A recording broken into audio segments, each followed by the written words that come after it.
오늘 우리 같이 열왕기상 19장 1절에서 8절까지 말씀 같이 보도록 하겠습니다. 저와 같이 한 절씩 교독하도록 하겠습니다. 제가 먼저 읽겠습니다. 아합이 엘리야가 행한 모든 일과 그가 어떻게 모든 선지자를 칼로 죽였는지를 이세벨에게 말하니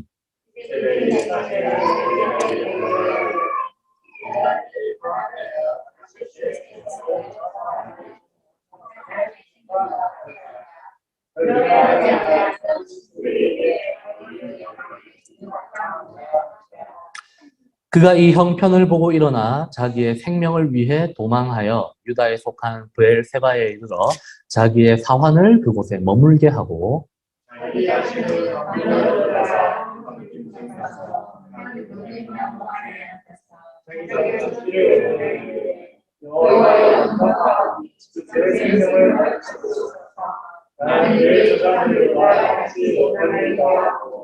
로뎀나무 아래에 누워 자더니 천사가 그를 어루만지며 그에게 이르되 일어나서 먹으라 하는지라.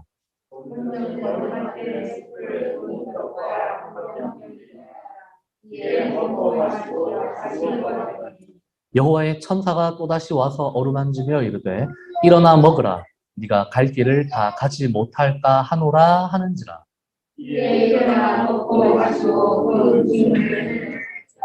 40주 40야를 가서 하나님의 산 호렙에 이르니라. 아멘.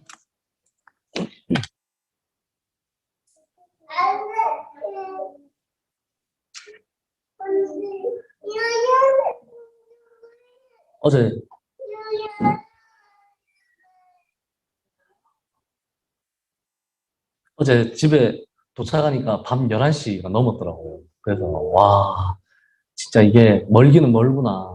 지도로 보면 사실 그죠. 한국 땅이 큰 땅이 아니잖아요, 사실. 되게 작은 땅인데 이제 제가 올라갈 때는 무궁화를 타고 올라가고 이제 차비아키려고 내려올 때는 이제 어쩔 수 없이 빨리 내려와야 되니까 KTX를 이제 예매를 해가지고 타고 내려왔는데 근데 두 개가 다 피곤한 건 비슷한 것 같아요. 무궁화는 좀 좌석이 좀 크거든요. 그래서 좀 그래도 앉아가지고 이렇게 누워서 이렇게 눈도 좀 붙였다가 책도 읽다가 막 이렇게 하면서 편하게 왔다 갔다 할 수 있는데 KTX는 제가 이제 물론 이렇게 덩치가 살이 많이 쪄서 덩치가 있는 것도 있지만 옆에 누가 하여튼 한 명이 앉으면 서로 불편해져. 그래서 저는 KTX 타면 보통 어디 앉냐면요. 그 열차와 열차 사이 있잖아요. 화장실하고 막 이렇게 뭐죠, 캐리어 넣는 공간 있는, 거기 보면 의자가 이렇게 양쪽에 하나씩 있잖아요. 접이식 의자가. 저는 보통 거기 앉아서 가거든요. 근데 거기 앉으면 뭐라고 하죠? 그 열차 안에 그분 일하시는 분, 승무원. 예, 승무원 분이 약간 불편해 하세요. 눈치 보이더라고요. 네, 아무튼. 보면서, 이게 진짜 우리나라가 이렇게 작아 보여도, 당일로는 진짜 왔다 갔다 하기는 너무 빡셀 정도로 그래도 참 크구나 우리한테. 그래서 하나님 만드신 세상이 지구가 우주 전체로 보면 사실 진짜 티끌만큼 작은 행성이라고 하잖아요. 근데도 그 안에 있는 작은 나라인 이 대한민국 안에서도 우리가 돌아다니려면 이렇게 힘들구나 하는 생각이 들면서 진짜 하나님이 만든 세상이 진짜 엄청 큰가 보다 하는 그런 걸 또 새삼 새롭게 느끼고 왔습니다. 제가 아까 이소영 형제님하고 이야기했었는데 일산에 갔는데 사람들이 전부 더워서 난린 거예요. 와 오늘 너무 덥다. 어제부터 막 너무 덥다면서 저한테 목사님 안 더워요. 너무 덥지 않아요. 막 또 너무 습하다면서. 그래서 너무 쾌적한데요. 저한테는. 그러니까 야 이게 확실히 부산 사람은 역시 습한 동네 살다 온 사람은 다르구나. 저보고 막 그러더라고요. 근데 저는 너무 쾌적한 거예요. 솔직히 공기가. 근데 저 빼고 다들 더워서 죽으려고 하더라고요. 그래서 이분들이 네, 고마워요. 아빠 얼굴 빨개졌다고. 고맙습니다. 하여튼 그랬습니다. 제가 이제 올라가서 고등부 학생들에게 제 지나온 그 삶의 여정들, 신앙생활의 어떤 그런 여정들에 대해서 이제 약간 고백 간증 형식으로 이야기를 하고 왔거든요. 그래서 네, 재밌었던 것 같아요. 저는 재밌었던 것 같아요.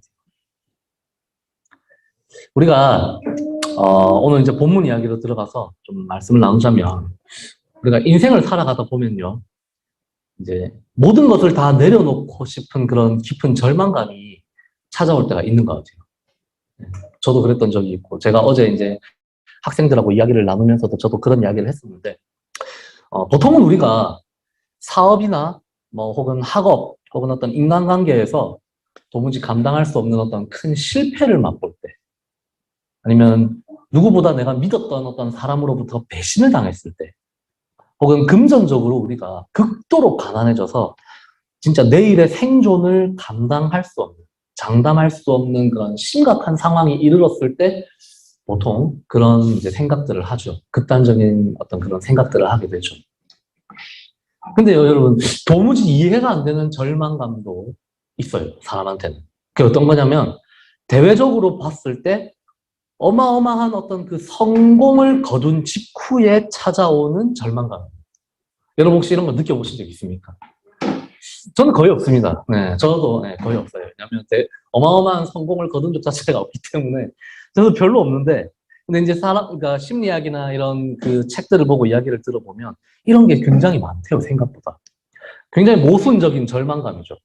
어떤 성취나 성공을 거두게 되면 보통 사람이 기쁨과 행복감을 충만하게 누려야 되는 게 당연한 일인데, 그러지를 못하고 오히려 자신이 이룩해 놓은 이 업적과 성과에 자기가 그냥 짓눌려 버리는 그런 일들이 일어난다는 거죠. 그래서 그것 때문에 오히려 더 괴로워하고 더 우울해하고 더 고통스러워하는 그런 상황들이 찾아오는 그런 경우들이 있다는 겁니다. 그래서 연예계에서는 이거랑 비슷한 현상을 가리켜서 뭐라고 하냐면 대상의 저주라고 표현을 한대요. 그러니까 뭐 대종상이라든지 뭐 그런 거 있잖아요. 청룡 영화상이라든지 이런 데서 대상을 받은 사람들이 사실 그거 받으면 막 엄청 기뻐야 되고 즐거워야 되는데 그 뒤에 찾아오는 아주 깊은 공허함에 이제 힘들어하는 그런 상황들이 있다고 합니다. 약간 그런 게 있는 것 같아요. 내가 이만큼 큰 성공을 거두었는데 다시 이런 성과를 내가 다시 낼 수 있을까? 내 삶 속에서. 내 남은 인생 가운데. 내가 이런 성공을 다시 한 번이라도 더 할 수 있을까? 그런 생각이 미치면 이제 사람이 오히려 그 성공으로 인해서 더 깊은 좌절감과 우울감이 찾아올 수 있다는 것이죠. 연예계뿐만 아니라 사회의 많은 분야들 속에서 이런 모순적인 어떤 절망과 우울증이 다양하게 나타나고 발견된다고 합니다. 그래서 자기가 감당할 수 있는 정도를 만약에 넘어서면, 그 성공의 정도가요, 넘어서게 되면 기쁨이 아니라 오히려 죄책감과 두려움과 우울감을 준대요. 이런 병리적인 현상을 그 정신분석학자 산도르 롤랜드라는 사람이 뭐라고 이제 이름을 붙였냐면 성공신경증이라고 이름을 붙였답니다. 그러니까 성공 때문에 오히려 이런 신경쇠약이 오는 이런 일이 있다는 거죠. 근데 인류의 역사를 우리가 곰곰이 되짚어보면요. 평범한 인간의 범주를 넘어선 사람들이 있잖아요. 이른바 우리 천재라고 부르는 사람들. 그런 위대한 업적을 남긴 이런 사람들이 보통 이런 성공신경증으로 인해서 극단적인 선택을 했던 경우들이 많다고 합니다. 엄청난 업적을 이루거나 작품을 남긴 후에는 내가 다시는 이런 성공을 거둘 수 없겠지라는 그런 절망감 때문에 몸부림쳤다는 거죠. 남아있는 그 생의 의미 자체를 다 빼앗겨 버렸다는 거죠. 그 성공으로 인해서. 왜 이런 이야기를 하냐면요. 오늘 본문에 나타난 이 선지자 엘리야의 모습과 행동 패턴이 앞서 말씀드린 이 절망감과 우울증을 보여주고 있기 때문에 그렇습니다. 원래 우리가 성서를 해석할 때는 이 심리학이나 정신분석학의 측면에서 사실 잘 접근하지를 않아요.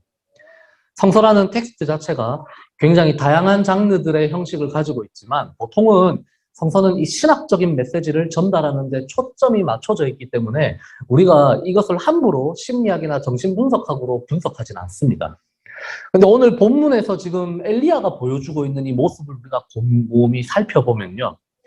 위대한 어떤 능력의 종이라기보다는 그야말로 깊은 우울증을 앓고 있는 한 연약한 인간의 모습을 지금 하고 있어요. 그러니까 전후 문맥을 우리가 같이 보면요. 엘리야는 앞서 말씀드린 그 성공신경증 증세를 겪는 것처럼 그렇게 보입니다. 어쩌면 더 심각한 상황입니다. 왜냐하면 이 사람은 성공을 거둔 데서 그친 게 아니라 갈멜산에서 자신이 거둔 이 엄청난 승리가 진짜 성공이 되지를 못하고 오히려 더 큰 위기를 지금 자초하고 있기 때문이죠. 이 성공으로 인해서 지금 자기 생명이 이제는 오히려 위협에 위협을 받고 있는 이런 상황이 되어버렸기 때문입니다.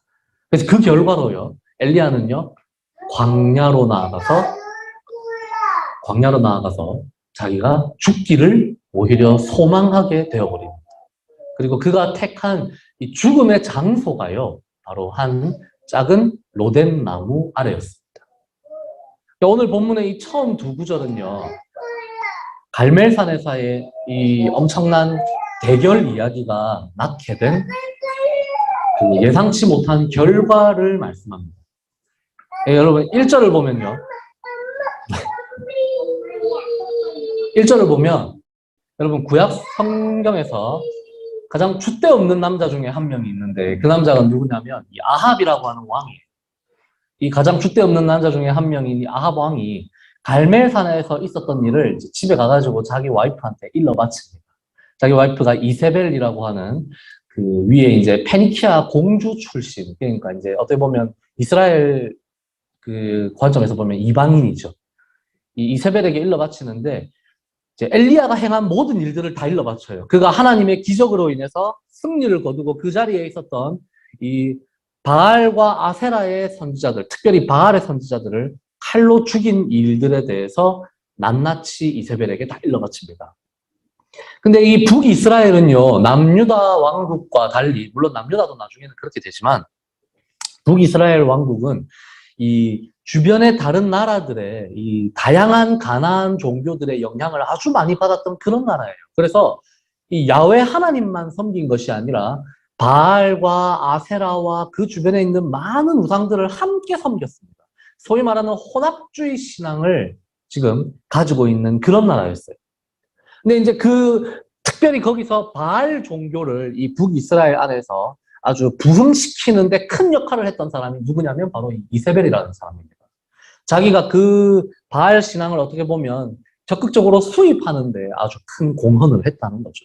그렇기 때문에 바알의 선지자들이 죽임을 당하고 아세라의 선지자들이 핍박을 당했다는, 패배를 했다는 이 소식을 들은 이세벨이요, 아주 크게 분노를 합니다. 그래서 자기의 말을 전할 사자를 한 명 보냅니다. 이 엘리야에게 전달하기를, 내일 이 시간이 되면 네가 죽인 그 바알 선지자들의 하나와 같이 내가 너를 죽이겠다. 이렇게 무시무시한 경고를 날리는 거죠. 내가 만약에 그렇게 못하면 내가 섬기는 신들이 나에게 벌을, 그리고 벌 위에 벌을 줄 것이다. 막 이런 아주 무시무시한 엄포를 딱 놓습니다. 그러니까 이게 무슨 뜻이겠습니까? 내가 무슨 일이 있어도 내일 내가 반드시 너를 내가 죽여버리겠다는 그런 협박인 거죠. 선전포고인 거죠. 근데 여러분 이해하기 어려운 거는요, 이 소식을, 이 말을 전해 들은 이 엘리야의 반응입니다. 엘리야는요, 우리가 보통 성경에 기록된 여러 가지 영웅적인 이야기들을 우리가 곰곰이 떠올려 봤을 때 이때 엘리야의 반응이 보통 원래 어떻게 나와야 되냐면, 어떻습니까? 엘리야가 850대 1로 싸워서 이긴 거잖아요. 그러니까 진짜 어마어마한 승리거든요. 하나님이 엘리야의 기도에 응답해서 불도 내려주고 비도 내려주셨거든요. 그러니까 엘리야는 진짜 지금 엄청난 위세를 가지고 있는, 엄청난 권위를 가지고 있는 사람이고, 우리가 보통 성경에서 발견하는 그런 많은 믿음의 어떤 선배들의 어떤 이야기들을 떠올려 봤을 때 이세벨이 지금 이렇게 협박을 하고 있을 때 엘리야가 어떤 반응을 사실 일으켜야 되냐면, 뭐 네가 그렇게 대단해? 옥상으로 따라와 한번 붙어보자. 약간 이렇게 나와야 돼. 그렇지 않습니까? 네가 그렇게 대단해? 내가 850대 1로 싸워서 내가 이긴 사람이야. 네가 뭔데? 하나님이 지금 내 뒤에 든든하게 지금 도와주시는데 네가 뭔데 까불어. 이렇게 해야 되는데 엘리야의 반응은 어떠냐면요, 도망을 칩니다. 우리가 소위 말하는 이제 주랭랑을 친 거죠. 주랭랑을 쳐서, 그것도 잠깐 어디 외딴 곳에 어디 뭐 동굴 이런 데 잠깐 숨었다가 다시 나온 게 아니라요, 엘리야는요, 북이스라엘과 남유다의 국경을 넘어서, 북이스라엘에서 남유다로 간 것도 아니고 남유다의 국경까지도 넘어서서 남유다의 가장 남쪽 경계선까지 넘어갑니다. 그러니까 그냥 소위 말해서 완전 빤스런을 한 겁니다, 지금. 그 다음 두 구절을 보면요, 엘리야가 이세벨의 협박에 얼마나 지금 두려워 떨고 있는지를 보여줍니다. 본문 3, 4절입니다. 같이 한번 읽어보겠습니다. 시작. 그가 이 형편을 보고 일어나 자기의 생명을 위해 도망하여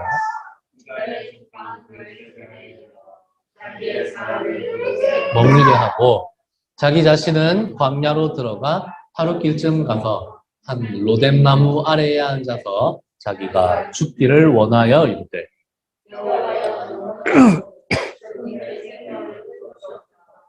나는 내 조상들보다 낫지 못하니까 하고. 원래 이 요단강 동편 길르앗이라고 하는 지역에 살던 엘리야는요, 진짜 어마어마하게 먼 거리를 도망쳐서 지금 유다 남쪽 경계선까지 넘어갔어요. 제가 일산에서 부산 내려오는데도 굉장히 힘들었는데, KTX 타고 한 2시간 반, 3시간 만에 내려오는데도 힘들었는데, 엘리야는 심지어 KTX가 없었죠. 그죠?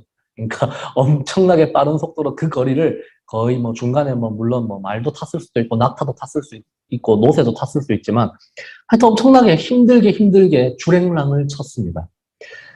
자신의 사환을 데리고요. 자기 이제 그 비서 역할을 해주는 그런 자신의 제자를 데리고 남유다 왕국의 최남단에 있는 도시인 브엘세바까지 단숨에 도망을 친 거죠. 한 일주일 넘는 시간을 쉬지 않고 도망을 친 거예요. 그리고는 자신의 사환마저 그 브엘세바에 남겨두고 거기서 더 남쪽을 향해서 자신은 발걸음을 옮깁니다.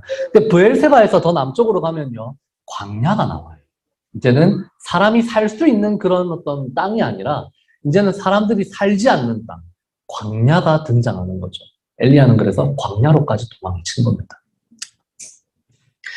여기는요, 제 아무리 이세벨이라고 해도 마술을 뻗칠 수는 없는 그런 곳이죠. 근데 엘리야가 브엘세바를 넘어서 홀로 광야로 들어간 거는요, 그저 이세벨 때문만은 아닌 것 같다는 생각이 들어요.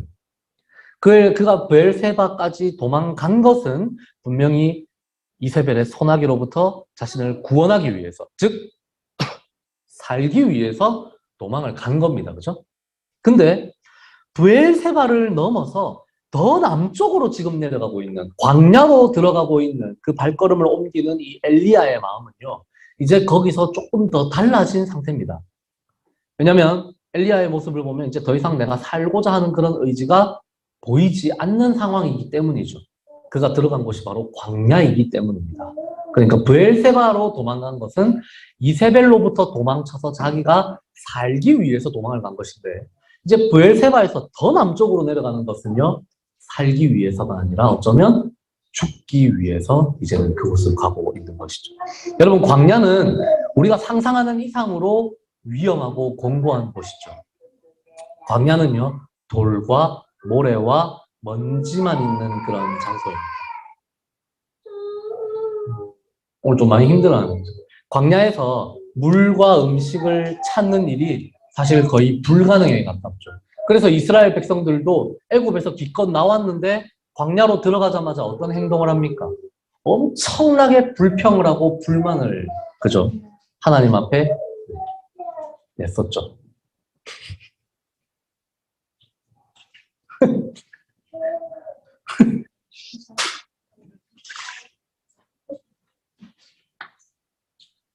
저도 나중에 견과류를 좀 얻어먹어야 돼. 마법의 음식. 네. 여러분, 광야에서요, 40년이나 만나와 물을 먹고 마시면서 살았던 이 이스라엘 백성들은요, 그렇기 때문에 사실은 사람이 살 수 없는 곳에서 살아남은 것입니다. 그렇기 때문에 광야에서의 삶을 하나님의 은혜라고 부르는 것이고 하나님의 기적이라고 부르는 거예요. 광야는요, 독을 품은 정갈과 뱀도 심심찮게 만날 수 있는 곳이었고, 밤이 되면 맹수들이 돌아다니는 그런 곳입니다. 그렇기 때문에 사람에게는 진짜 위험한 장소고, 특별히 어떤 집단이 들어간 것이 아니라 엘리야처럼 혼자 그곳에 들어가는 것은 정말 자기 목숨을 완전히 그냥 내놓고 그곳으로 들어간 거예요. 그러나 뭐니 해도 광야가 위험한 가장 큰 이유 중에 하나는 바로 엄청난 일교차에 있습니다. 제가 지난번에도 한번 말씀을 드린 것 같은데요. 광야는요, 뜨거운 햇볕을 가려줄 만한 곳이 딱히 없어요. 왜냐하면 나무가 없으니까. 돌과 먼지와 모래밖에 없는 곳이니까요. 그리고 쌩쌩 부는 바람을 막아줄 수도 없죠. 나무나 이런 구조물들이 없으니까요.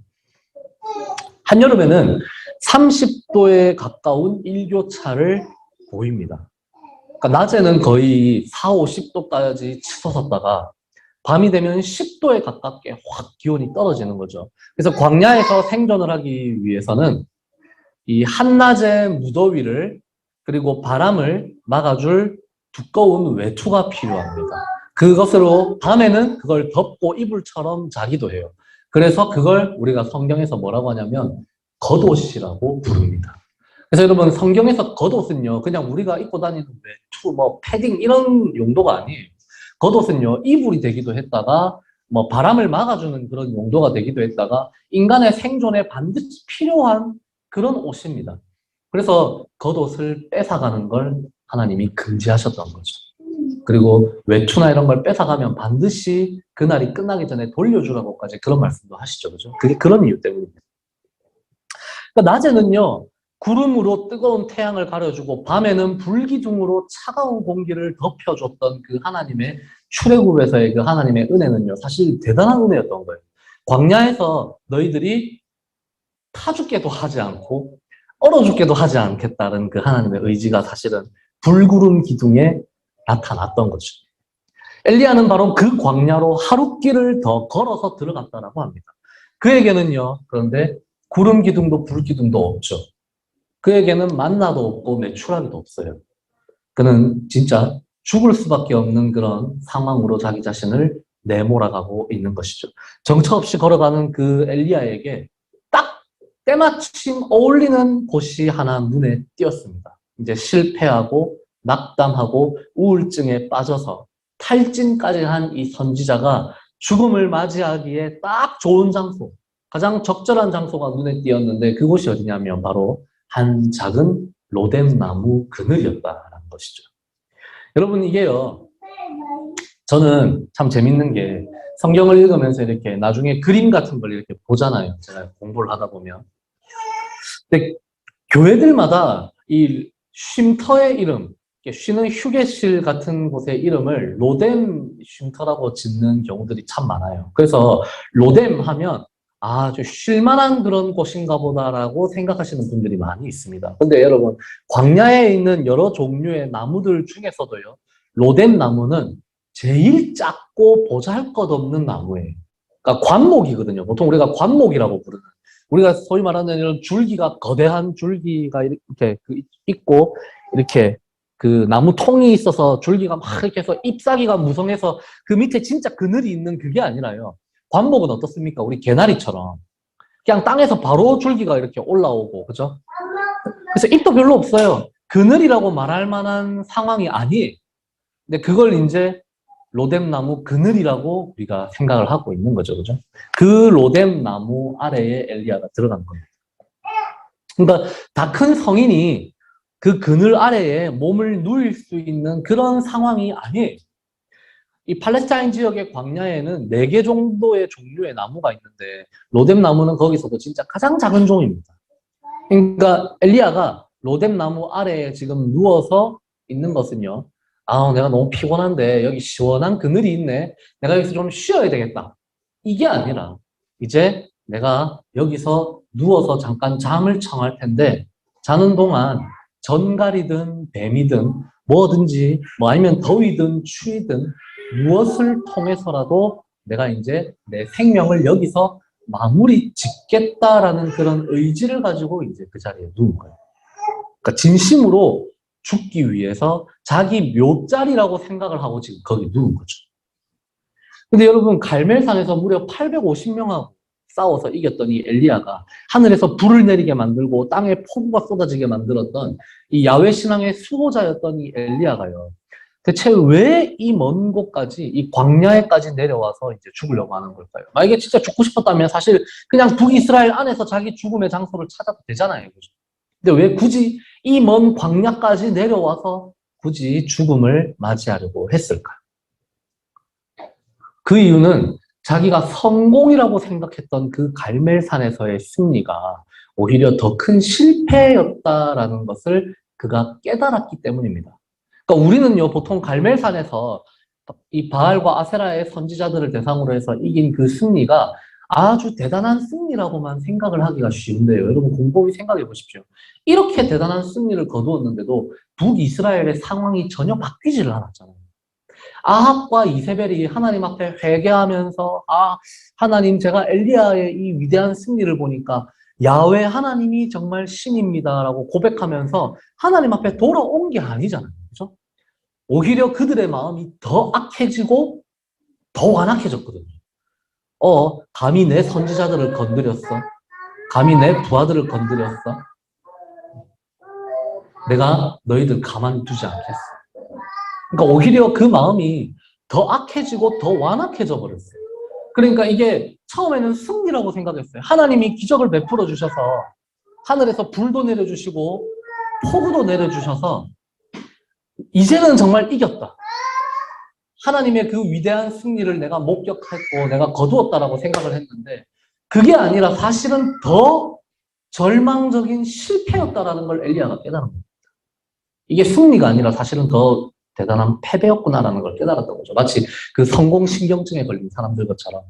이게 대단한 성공인 줄 알았는데 알고 보니까 이것 때문에 나에게는 더 깊은 절망감이 찾아오는 그런 상황을 엘리야가 맞이하게 된 거죠. 그러니까 엘리야는 아무것도 달라진 게 없는 그런 모습을 보면서 하나님, 제가 하나님의 장소라고 불리는 광야로 가서 제가 죽겠습니다라고 결심을 했던 것 같아요. 그러니까 이건요, 일종의 반항이라고 볼 수도 있습니다. 하나님, 내가 이만큼까지 했는데 하나님 시킨 대로 했고 하나님이 그래서 나를 통해서 역사하셨지 않습니까? 근데 어떻게 이 나라는 달라질 생각을 하지를 않습니까? 이 악한 자들이 어떻게 하나님 앞에 회개하지를 않습니까? 내가 한 게 도대체 무슨 의미가 있습니까? 하나님, 이게 도대체 무슨 일입니까, 이게? 아주 그런 뭐라고 해야 되죠? 그런 깊은 절망감과 하나님에 대한 억하심정을 가지고 지금 광야로 내려온 거죠. 왜냐하면 광야가 하나님의 땅이라는 걸 그가 이전의 역사들을 통해서 잘 알고 있었기 때문입니다. 그래서 내려왔어요. 내려와서 이제 하나님께 엘리야는 이런 마음으로 로뎀나무 아래에 눕습니다. 하나님, 이제 저는 됐습니다. 이제 저는 여기서 끝입니다. 하나님, 저는 이제 여기서 깔끔하게 마무리하겠습니다. 그러니까 제 생명을 그냥 데리고 가십시오. 저를 그냥 거두어 주십시오. 저는 제 조상들보다도 못한 존재고, 그래서 저는 제 조상들이 살았던 이 광야에 와서 저는 여기서 죽겠습니다라고 이야기를 한 거예요. 근데 엘리야가 이제 잊고 있었던 사실이 하나가 있죠. 그게 뭐냐면 자기가 언급한 그 자기 조상들, 이 이스라엘 백성들이 바로 그 광야에서 하나님의 손에 의해서 빚어졌다는 사실입니다. 바로 그 광야에서 하나님이 이스라엘 조상들을 먹여 살렸다는 사실을 엘리야는 아마 잠깐 잊었던 것 같아요. 엘리야가요, 모든 것을 다 내려놓고 작은 로뎀나무 아래에 눕습니다. 이제 있으나 마나한 로뎀나무였지만 이제 엘리야는 그 아래에 누워서 이제 잠깐 잠이 들었어요. 근데 갑자기 누군가 자기를 흔들어 깨우는 그런 인기척이 느껴집니다. 눈을 뜨니까 어떤 한 사람이 자기를 어루만지고 있었습니다. 인적이 드물다 못해 있을 수도 없는 이 낯선 곳에서 누군가 나타나서 자기를 지금 깨우고 있다. 이 사람은 누구겠습니까? 하나님의 사자죠. 엘리야가 직감적으로 이걸 깨달았어요. 너는 하나님의 사자구나라는 것을 깨달았습니다. 그래서 일어나서 마주하니까 이 하나님의 사람이 엘리야에게 먹을 것을 권하면서 머리맡에 보여주는데 그 머리맡에는 뭐가 있었냐면 숯불에 구운 떡과 물 한 병이 있었습니다. 근데 숯불에 구운 떡과 물 한 병, 이게요, 우리가 볼 때는 별로 별 볼 일 없는 식량처럼 보이지만요, 사실 이것은요, 엘리야에게 있어서는 굉장히 각별한 음식들입니다. 왜냐하면 이 열왕기의 기자가 일부러 여기서 떡과 그다음에 물 한 병이라고 하는 이 단어를 사용하고 있거든요. 그래서 바로 그 앞장인 그 열왕기상 17장에서 엘리야에게 음식을 제공했던 사르밧 과부의 모습을 지금 은연중에 떠올리게 만들어줘요. 열왕기상 17장 16절 우리가 같이 한번 보겠습니다. 우리 함께 읽어보겠습니다. 시작. 여호와께서 엘리야를 통하여 하신 말씀같이 통의 가루가 떨어지지 아니하고 병의 기름이 없어지지 아니하니라. 별것 아닌 것처럼 보이지만 숯불에 구운 떡과 물이 담겨있는 이 병은요, 엘리야로 하여금 사르밧에서 한 가난한 과부를 통해서 하나님이 자기를 먹여 살리셨던 그 일을 기억나게 하는 그런 장치이기도 합니다. 그가 어디로 가든지 만군의 여호와 하나님이 함께하고 계신다는 것, 그리고 힘들고 지치는 일은 있을지라도 선지자의 사명이 끝나는 그 순간까지 하나님이 결코 엘리야를 죽지 않게 하시겠다라는 그 간단하고도 아주 명확한 진리를 엘리야에게 다시 가르쳐 주시는 그런 장면이었던 거죠. 그리고 이 일이 한 번 더 똑같이 일어나자 엘리야는요, 죽으려던 결심을 이제 마침내 포기를 하게 됩니다. 그리고는 그 음식물의 힘을 의지해서 40일 밤낮을 달려가게 돼요. 그래서 하나님의 산 호렙, 모세가 하나님을 배웠던 그 산이기도 한 이 호렙 산에 도착을 하는 거죠.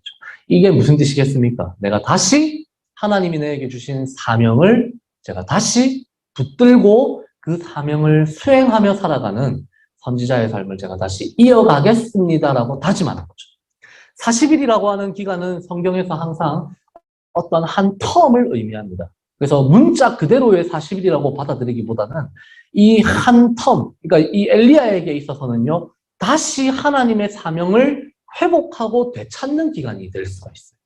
그러니까 40일이라고 하면 보통 그렇죠. 40년, 광야에서의 40년은 이스라엘이 하나님 앞에서 하나님의 백성으로 빚어졌던 기간이고, 예수님께 있어서 40일은 40일 금식을 하고 나서 사단에게 시험 받으셨던 그죠? 그 이야기와 연관이 되어 있고, 엘리야에게 있어서 이 40일 밤낮은 바로 자신의 사명을 새롭게 회복하는 그런 기간이라고 우리가 이해를 할 수가 있습니다.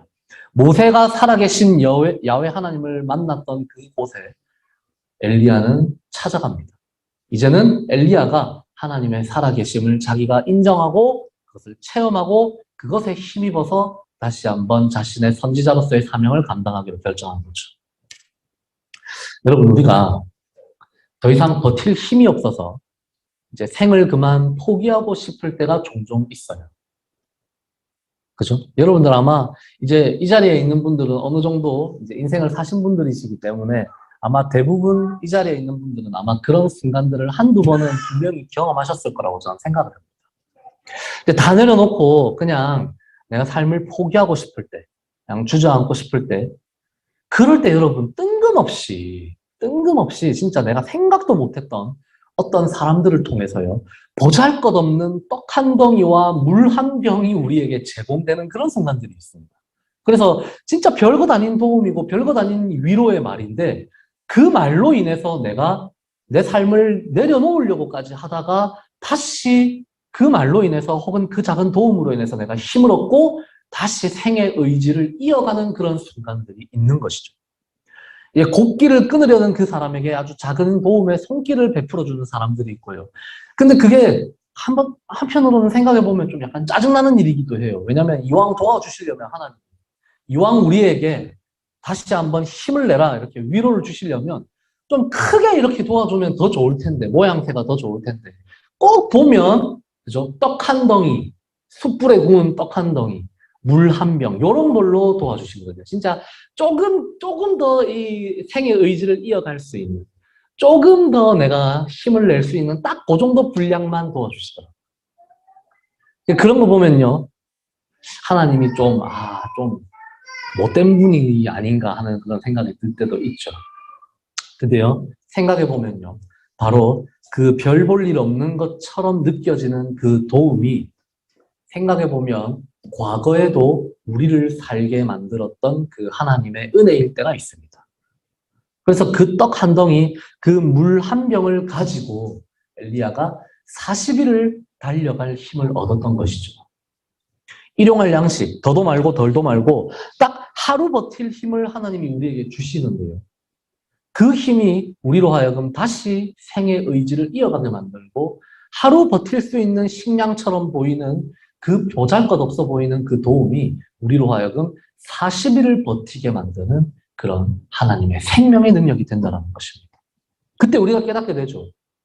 하나님의 떡과 물이 제공되는 이 작은 로뎀 나무가 나는 죽기 위해서 찾아간 그 장소인데, 죽음의 장소라고 생각하고 내 묘자리라고 생각하고 찾아간 곳인데, 사실은 거기가 하나님이 나를 위해서 준비해 두셨던 위로의 처소라는 점을 우리는 그때 발견하게 됩니다. 너무 보잘것없는 나무잖아요. 로뎀 나무는요, 다 자라봐야 2m도 되지 않는 관목이에요. 햇볕조차 여기서는 제대로 가려지지를 않습니다. 그런데 이 로뎀 나무야말로 쓰러진 나를 다시 일으켜 세우고 무너져가는 우리의 믿음을 다시 회복시키는 생명의 장소이고 참된 안식의 순간인 것이죠. 여러분, 종려나무처럼 화려하지 않아도, 씨띠나무처럼 그늘이 크지 않아도, 떨기나무처럼 그 줄기가 가지가 풍성하지 않아도 가장 사실은 작고 보잘것없는 로뎀나무인데 내 몸뚱아리조차 하나 가릴 수 없을 만큼 좁고 초라한 그늘인데 하나님은 역설적이게도 그 연약한 그 나무 그늘 속에 하나님의 사랑을 숨겨두고 계셨던 것입니다. 생명을 버리기 위해서 내가 찾아간 그 장소가요, 오히려 새로운 생명과 사명을 부여받는 그 장소가 되는 것이죠.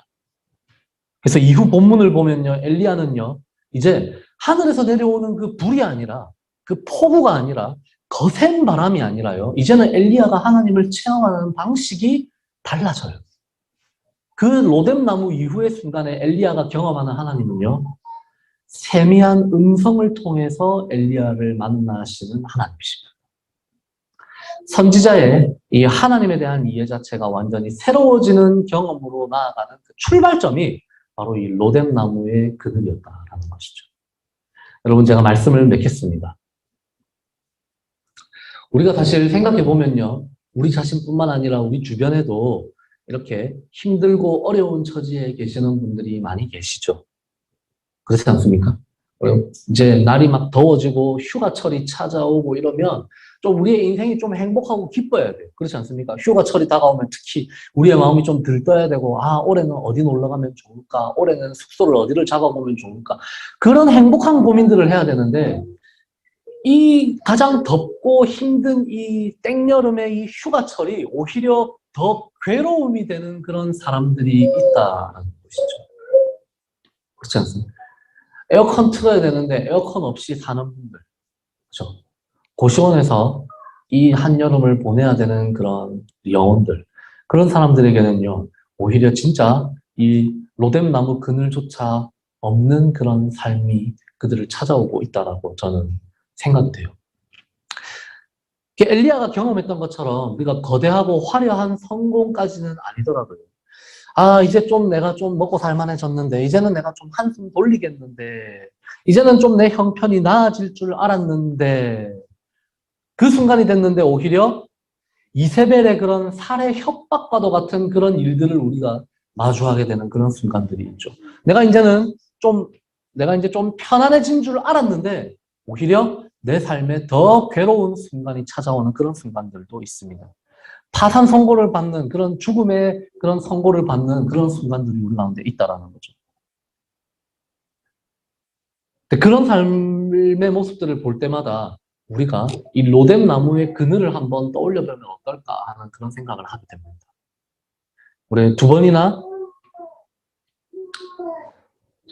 하나님께서 그에게 떡과 물을 베풀어 주시는 그 로뎀 나무 그늘의 상황을 보면 우리는 이게 참 너무 힘들고 내가 모든 걸 다 포기해야 될 것 같은 그 상황 속에서도 하나님이 그래도 그 가운데 우리에게 마지막 그 은혜의 순간만은 거두지를 않으시는구나 라는 것을 우리가 종종 깨달을 수가 있는 것이죠. 우리가 가장 큰 고통을 느낄 때, 제일 죽고 싶을 때, 모든 것을 포기하고 싶을 때, 바로 그때 그 로뎀나무 그늘 아래에서 우리를 만나주시는 그 하나님의 은혜를 우리가 체험하면서 살아가면 참 좋겠다는 생각이 듭니다.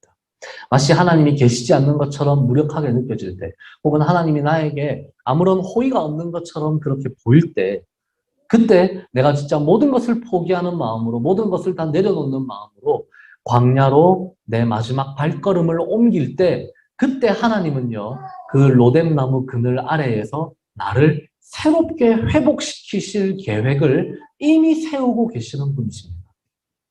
그래서 그 로뎀나무라고 하는 진짜 보잘것없는 우리의 몸조차 다 가려지지 않는 그늘이라고도 말하기 민망한 그 나무 그늘이 하나님의 새로운 은혜의 장소가 되는 것이죠.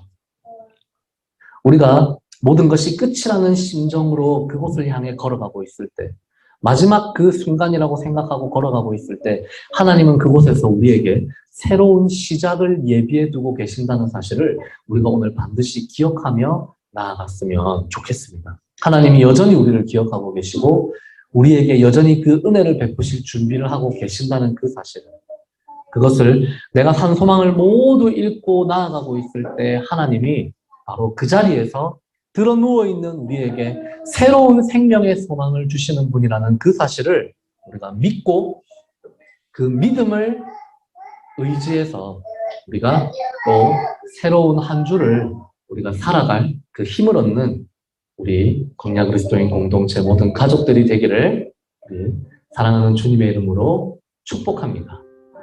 우리 같이 주님을 보게 하소서 찬양하도록 하겠습니다.